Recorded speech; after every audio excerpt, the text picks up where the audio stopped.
Kabahay, mababang down payment ba ang hanap mo pero nalalayuan ka sa Naik? Good news, ito na ang bahay na para sa'yo. For as low as 5,000 down payment to a story townhouse near SM Tansa. Tara, ka-store tayo.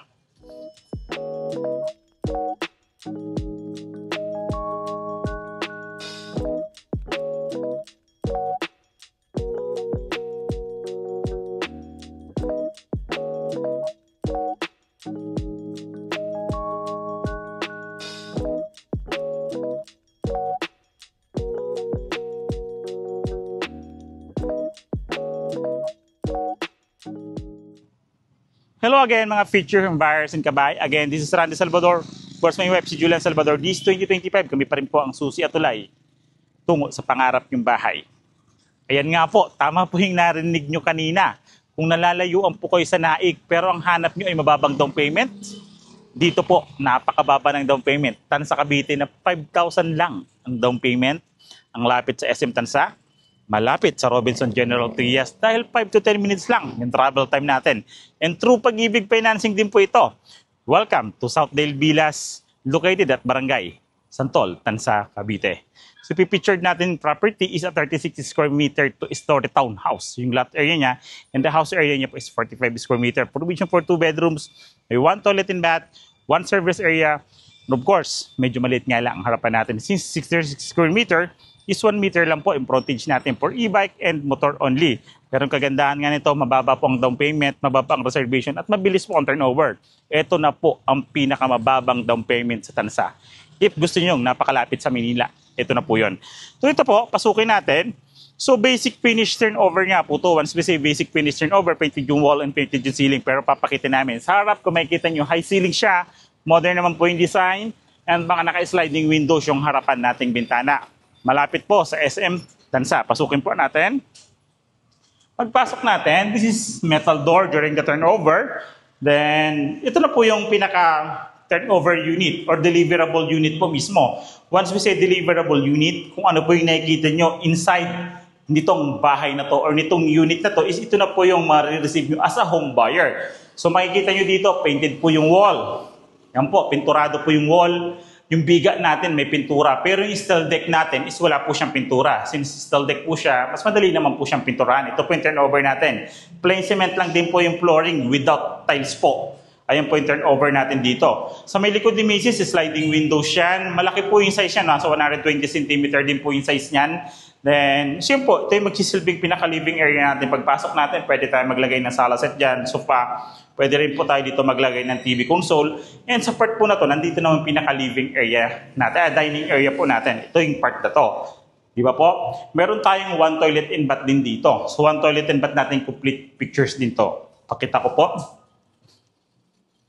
Malawak din po yung toilet natin dito. Kung makikita nyo yung toilet natin is spacious din po siya. Then may mga accessories, dual flush type na po yan. May lavatory, shower head, and faucet during the turnover. May bintana din po tayong jalousie dito na magsisilbing ventilation siya and source of natural light po. Plastic PVC, pintuan natin. Even the hambay sa plastic PVC. So kahit lagi po siyang nababasa, nagmo-moist, hindi siya ganun kabilis masira. For our kitchen countertop, this is our kitchen countertop. Sa kitchen countertop naman natin is bare din po siya. Although painted naman yung pinaka gilid niya, pero sa ibabaw is bare po siya. Without tiles, pero may turnover natin is may stainless sink and a faucet. Dito sa tapat ng kitchen area natin or kitchen countertop, may bintana po tayong jalousie. Siya magsisilbing ventilation kung ito yung gagawin nating lutuan as of now. Kasi meron pa tayong service area. For our service area po kasi, pwede natin siyang relocate doon. Pwede natin siyang ilagay yung kitchen for our para ma-maximize natin yung space na to. Tingnan nyo yung service area. Actually, si Southdale po is kapatid to ni Northdale. Kung makikita nyo kay Northdale po kasi is model, siya. So kanya, isang buo yung service area niya. So dito naman kay Southdale, nandun po yung CR, nasa labas po. So yun yung pinagkaiba naman po nilang dalawa. Kung makikita nyo, ito po yung pwede naman natin. So malaki pa rin po yung space natin kasi pwede siya maging counter bar nga rito actually kasi ito service area. Diba pwede? Included din itong mga pens po natin na to during the turnover. Ito po yung sinasabi ko, pwede kayong basagin nyo to. Pagbasag niyo dyan, lagay niyo kitchen countertop, bar, counter bar, diba? Tapos dito living area. Okay siya. Then, same lang ito po yung pintuan natin sa service area. Sa service ano natin is naka-plastic na rin po siya. Plastic PVC din po yan. Maganda naman po ito. Kasi ito na nga po yung pinaka-affordable. Kung makikita nyo yung mga katabi nitong subdivision, makakatabi nitong project na ino-offer din namin is medyo matataas po yung down payment. Ito, imagine, for as low as 5,000 ang down payment, mabilis ang turnover. Di ba po? Bago natin akitin, so akitin natin, kung makikita nyo yung mga biga, biga, poste. So conventional yung gawa ng bahay natin dito, kay Southdale Villas. So hagdanan natin, tubular, wala siyang alog. Footsteps natin, kung makikita nyo, semento yan. Sa ilalim nyo naman bakal, so pwede tayong maglagay dyan ng vinyl. Tara po, second floor.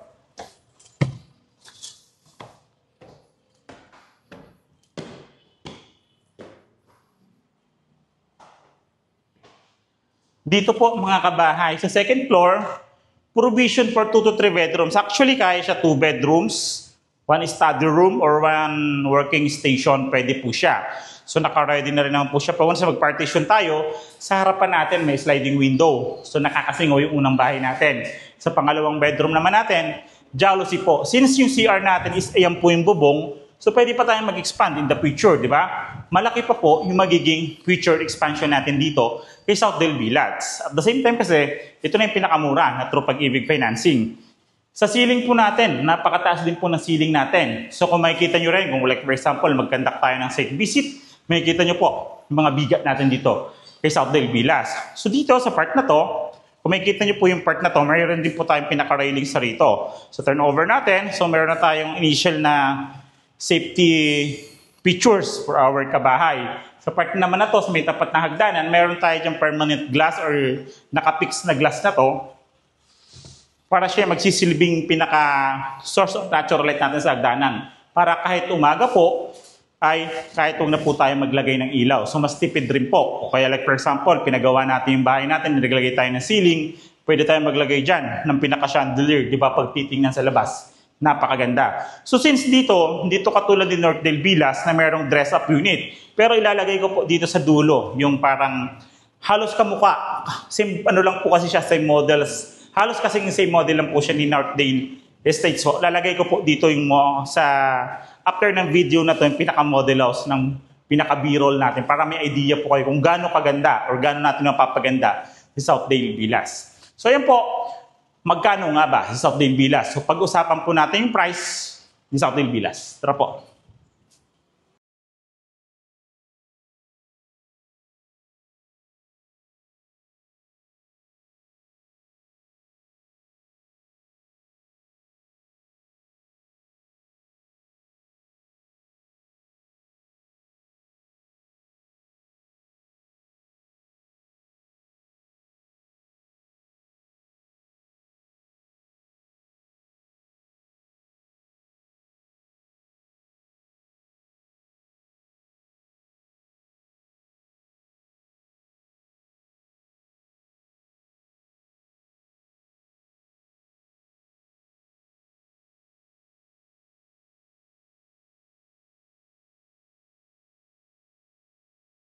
Ayan po mga picture ng Virus and Kabahay. So nakita na nga natin si Southdale Villas dito sa Barangay Santoltan sa Cavite.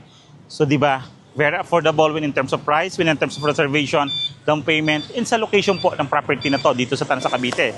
So yung total contract price or computation niya po ilalagay ko po dito sa side para mas madali niyo pong makita yung computation from total contract price, down payment, reservation fee, monthly down payment, monthly amortization, and the required income. Andito po siya sa side. Through Pag-ibig Financing po to, mga picture home buyers ng kabahay. Napakamura, di ba? Comment kayo kung napakamura nga nitong bahay na to dito sa location ng Tansa, Cavite. Diba po? Contact numbers po namin, naka-flash naman siya sa screen, Viber, WhatsApp, and Globe po yan. Yun po yung number ko, and yung mga social media accounts naman namin, nasa description and the comment po siya. So mas madali nyo po kami makakontakt dito sa pinipicture namin property. Diba po? And kung ngayon pa lang po kayo napapadalaw sa aming YouTube channel, like, subscribe, pindutin nyo po yung bell button para updated kayo sa mga bagong videos namin tulad nito. Again, I'm Randy Salvador. Of course, na yung web si Julian Salvador. This 2025 kami pa rin po ang susi at tulay patungo sa pangarap ng bahay. Bye-bye!